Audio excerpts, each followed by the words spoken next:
This year, Jamaica will again join the rest of the world to observe the International Day for Persons with Disabilities, under the theme, Making the Millennium Development Goals Inclusive, Empowerment of Persons with Disabilities and their communities around the world.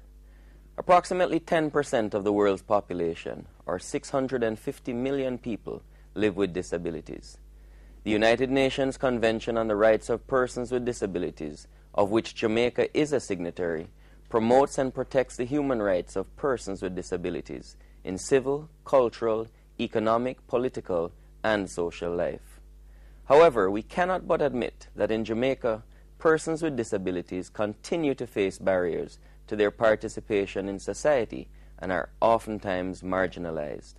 They are routinely discriminated against and in many instances are unable to maximize their full potential because they're not given a chance to demonstrate their abilities.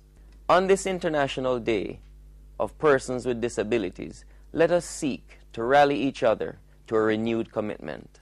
The government of Jamaica is committed to ensuring the full participation of persons with disabilities in all aspects of national life.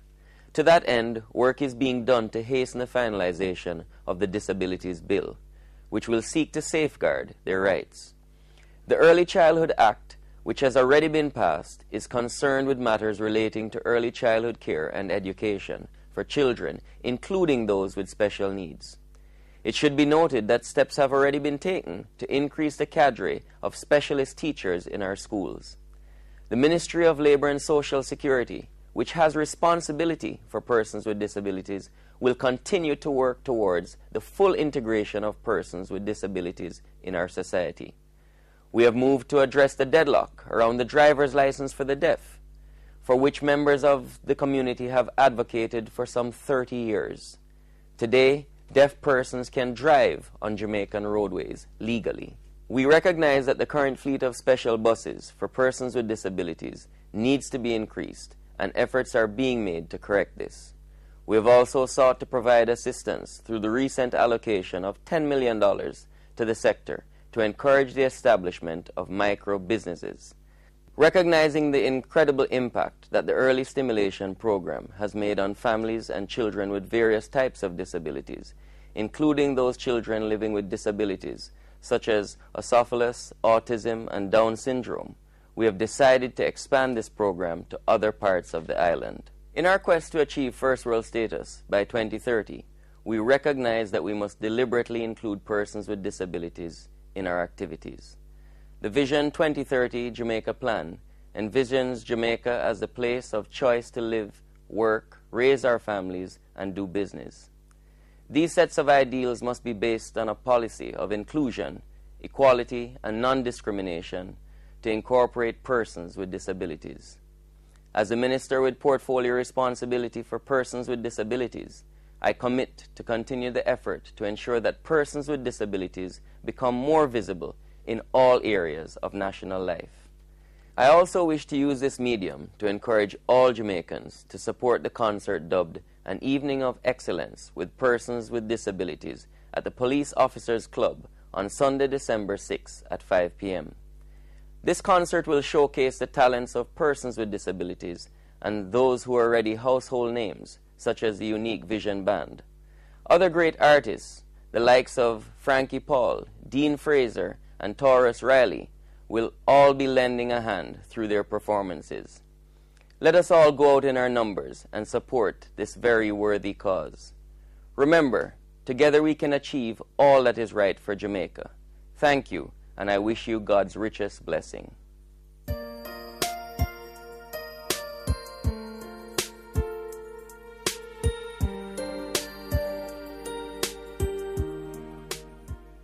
I try to be as organic as possible. I'm a healthy eater. If I had a choice, I wouldn't.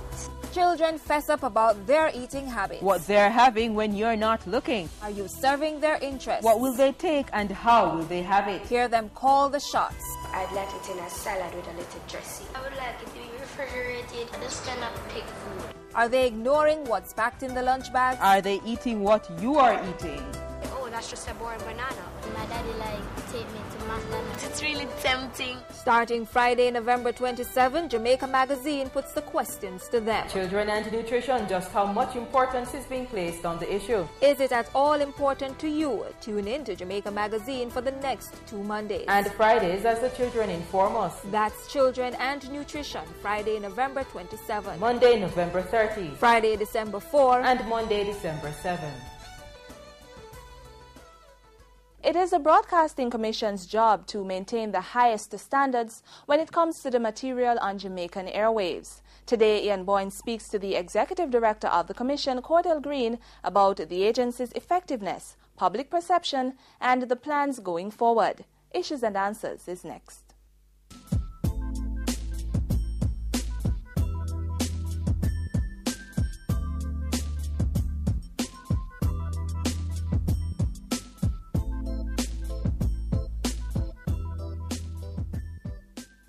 Cordell, good to have you on Issues and Answers. It is a pleasure. The challenges of regulation in a digital age. Let's talk about that. Quite profound, because I don't believe many people appreciate quite how much the world has changed. Information that is now available far beyond what we would call the radio and television age. Yes.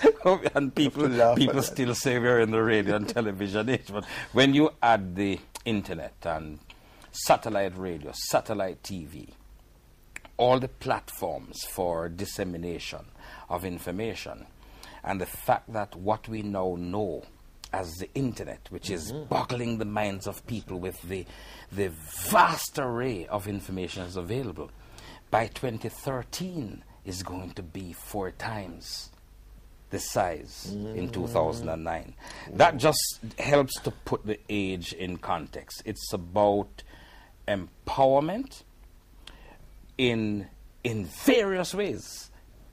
Not just about now the ability to access information, but the ability to bypass conventional networks, conventional systems of mediation, such as a regulator.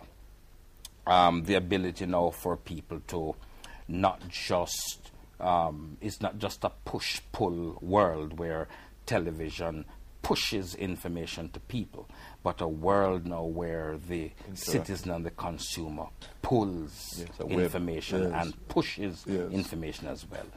Some people say it is a new form of elitism. Just about anyone can be heard. Well, you're redefining elitism too. Anyone can be heard, read, seen, with limited opportunities for intervention and mediation by regulators, by parents, by traditional structures such as schools. So what does that do to an organization like the Broadcasting Commission? Does it relegate it to irrelevance, or simply reduces it to a nuisance to those few entities which are still controllable?